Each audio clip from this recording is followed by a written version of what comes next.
Today I'm going to discuss the text of Goblin Market by Christian Rossetti. Morning and evening, maids heard the goblins cry, "Come by, our orchard fruits, come by, come by." So the Goblin Market is open both in the morning and evening.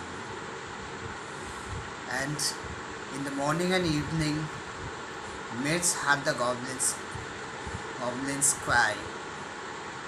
They hear the shouts of the goblin asking the maids to, to, to buy their orchard fruits, to buy fruits of their garden. So the question arises, why only the maids heard the goblins cry?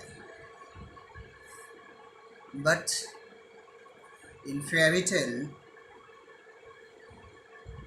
as you have already read in Alexander Pope's The Rape of the Lock, it does happen that only the maids or the children hear the call of the fairies, and these goblin men are men of a different world as portrayed by Christian Rossetti. So at the very beginning of the poem, we find the fairy tale setting where the maids only hear the goblins cry. And in fact the goblins themselves belong to that fairy world, a world different from ours. And I think you know that the goblins are only found in stories, are only found in fairy tales. They are the small, ugly creatures that likes to trick people or cause trouble. So they are the disturbing elements. These ugly creatures of fairy tale, that is, the goblins, disturb people and trick them. They trap the common people.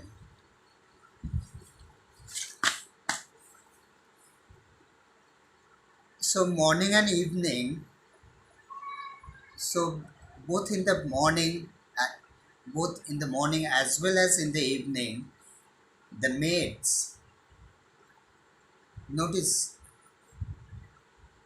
that only the maids heard the goblins cry. Neither the married women nor men hear the goblins cry. It is only the maids. That is, the unmarried virgin women only could hear the cry of the goblins asking them to buy the fruits of their garden, and see how they are tempting the unmarried girls, the maids, to buy their orchard fruits. Look at the tone they are using. Come by, come by. Means the tone itself is very tempting.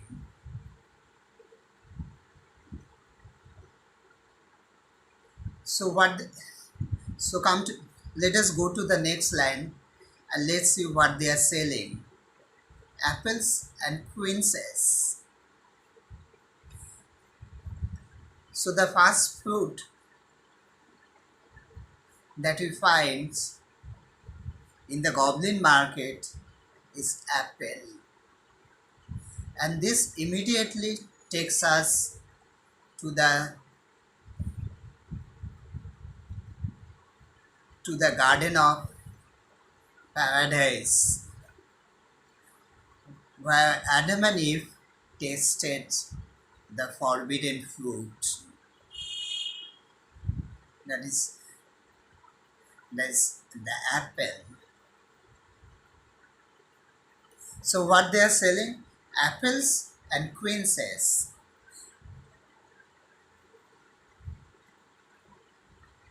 So apple is one of the fruits, that forbidden fruits. So the goblins are selling apples, and we are very much aware of the story of the apple tree, that forbidden tree.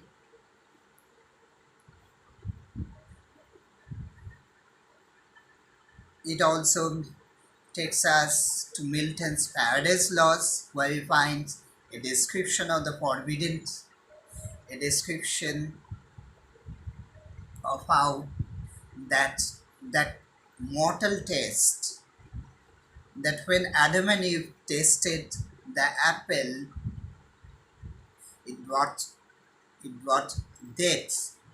So it was mortal taste. The the fruit which tempted them, which tempted Adam and Eve. And obviously the the story follows that that temptation, then redemption.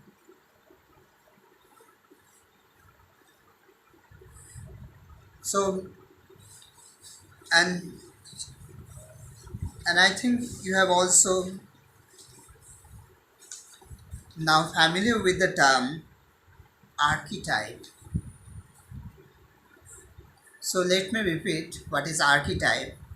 A primitive mental image inherited from the earliest human ancestors and supposed to be present in the collective unconsciousness.